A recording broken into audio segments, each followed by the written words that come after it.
One of my favorite quotes is from Dr. Wayne Dyer, and it's, "Don't die with your music still in you." Music is in my DNA. My parents met as musicians. My mother sang, and my dad plays the keyboard. I don't think there was ever a spare moment when music wasn't either being played or created for the first few years of my life. So I picked up a little of both.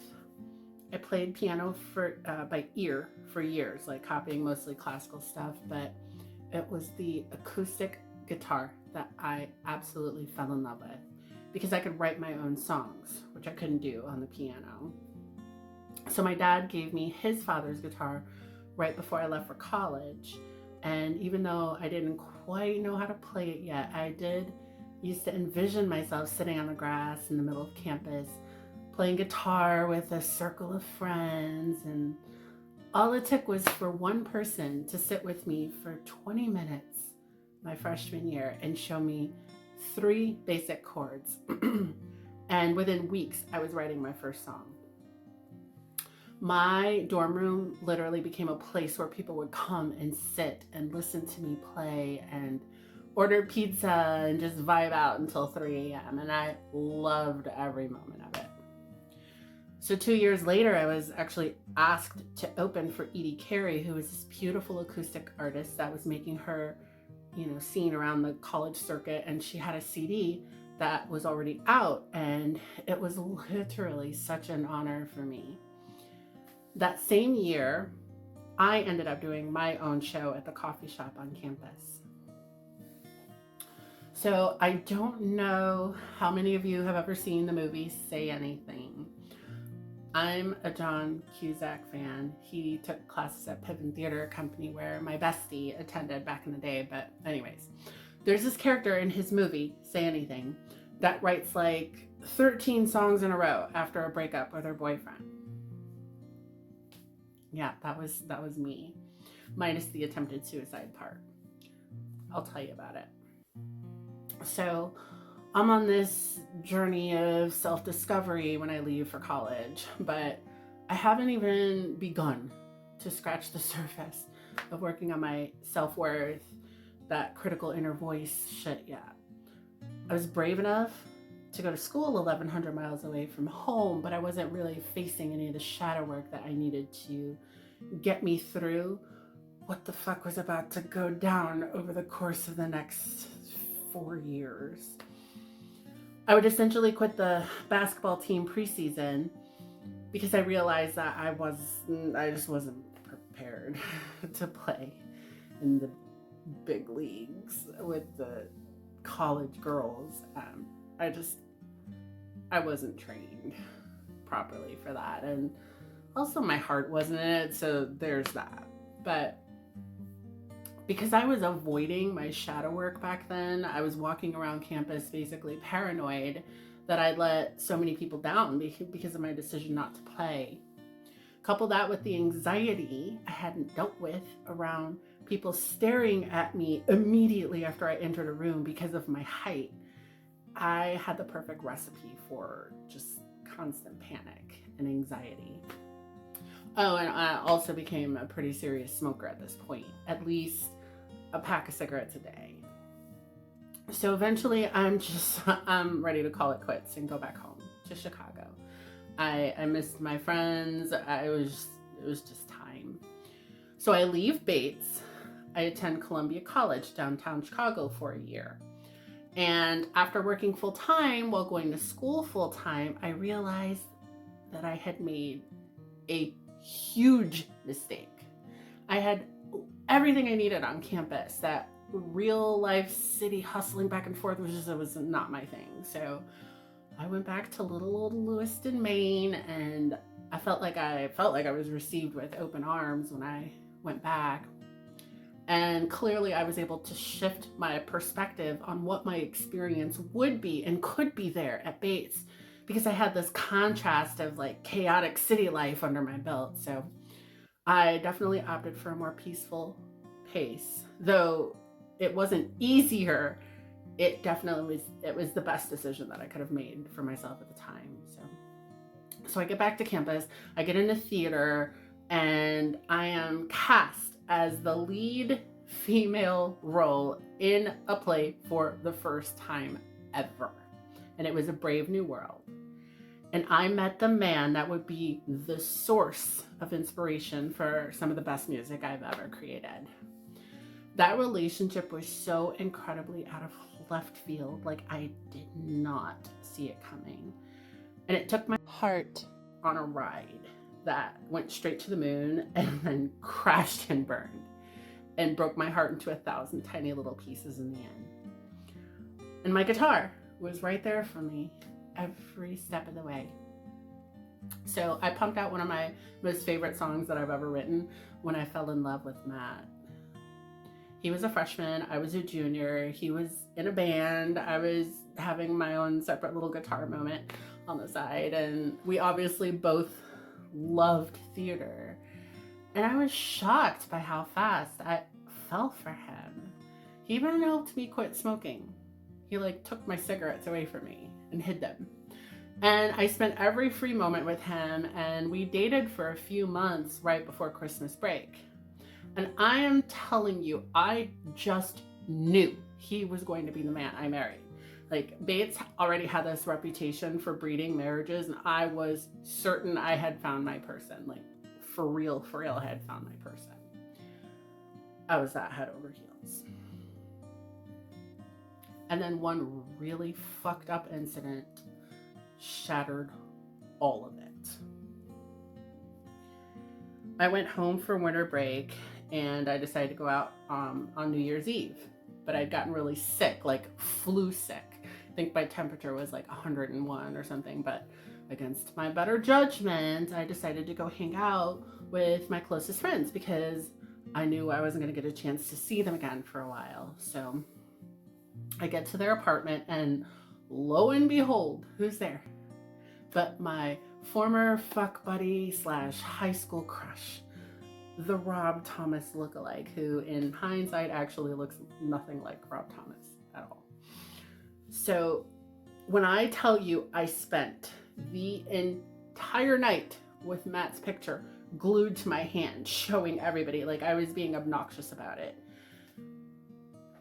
there was zero, and I mean zero, flirting.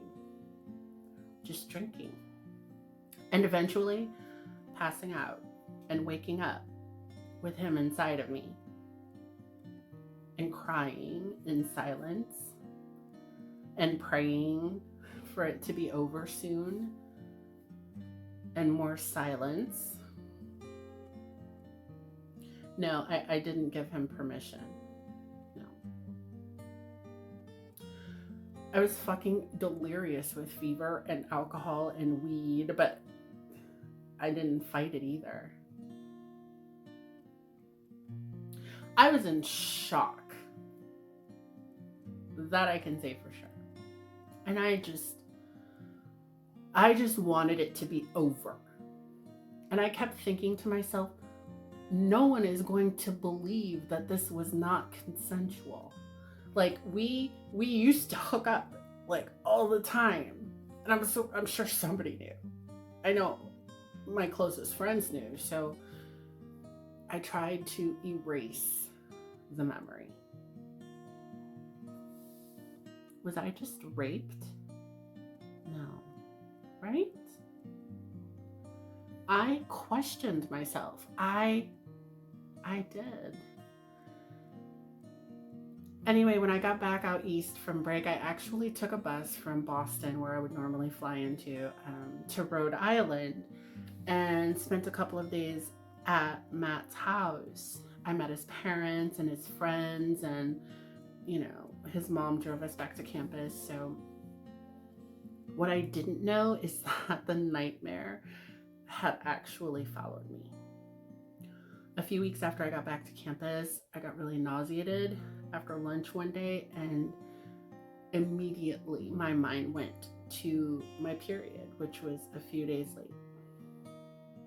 I was fucking pregnant. So after several agonizing conversations with my mother, as to what I should do, she eventually convinced me that I had to finish school before taking on the responsibility of motherhood. And I hesitated. I did, but I did it. I got an abortion. And what was worse, in my opinion at that time, was the fact that I actually had to tell Matt about what happened over break. So I wrote him an email. Dear Matt, something happened over break. Dear Matt, I'm pregnant and I need to tell you what happened. It was someone I knew. I didn't want it to happen. Ugh. I'm so sorry. Sincerely, love, Aisha. Oh my God, when I hit send, all hell broke loose. He was infuriated when he came to my dorm room. And I knew that my wording was off. Like, I didn't initially say I was raped or anything, because I didn't even know that I had been. I felt responsible because I knew the guy. And even though it clearly was not consensual, it made me feel even worse that I realized in the moment that it was happening to me that I still had worked on that whole feeling worthy thing. So when it was happening to me, I felt like I'd asked for it because I wanted him back then. And I was embarrassed. I was too embarrassed to scream, get off of me. And gosh, Matt, he was getting like what I would imagine to be a very confusing message from me, and did what a lot of guys, I would imagine, would do in that situation. He said, to hell with this. It was too much for him to handle. And he dumped me. But you know, he didn't have to throw the stale pack of cigarettes on my bed that he'd been holding ever since he helped me quit, because that just felt like a die from cancer bitch kind of message that he was sending. And timing wasn't great. And that was that. I had the abortion. I cried my eyes out for months on end. I mean, hello. I drove myself crazy around campus trying to avoid him. And what was even worse was that we had actually auditioned for a radio version of Shakespeare, King Lear, right before the breakup. And so now I was going, well, I mean, not right before, but before break, before Christmas break. So I was now going to have to see him at least once a week for rehearsals for the next, what felt like forever. So, yay. Oh, and then his new girlfriend, oh my gosh, she was adorable, of course. She was cute and tiny and petite. And she also used to be one of his friends when we were dating. And she came up to me and asked me if it was okay, because it had only been a few weeks since he dumped me. Maybe 2 even. And I said, of course it's okay, because what the fuck else am I gonna say? Like, no, I'm not okay. I feel like I am rotting from the inside out. Yeah. They ended up getting married after graduation. Of course they did. Felt like the nightmare that just kept on giving. So what did I do to get through the pregnancy via rape and being dumped for it, you ask? I turned to music. Oh, and I also started chain smoking again. And then I started writing music like crazy. Like, I had the best, most supportive roommates and friends during that time in my life. And so eventually the last song about Matt was born, because I kept promising my friends that I wouldn't write another song about him, and then I'd pop out and like another 3 more breakup hits. So after like 12 of them, I've got an album. And it really was healing. But I was literally that girl. Yeah. But that incident shaped me in more ways than I have time to tell you even. It literally changed the entire trajectory of the rest of my life. You don't know your own strength until you walk through the impossible and make it to the other side. And for the record, anytime anyone violates your body without your permission, even if you've had sex with that person before, it's called rape. Period.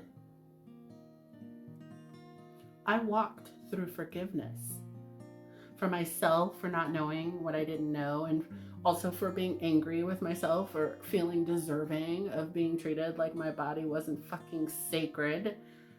And for him, I forgave him too. Both of them. No, I never released the last song about Matt, but all of these years later, I do still write music, and that's why I love that quote from Dr. Wayne Dyer so much.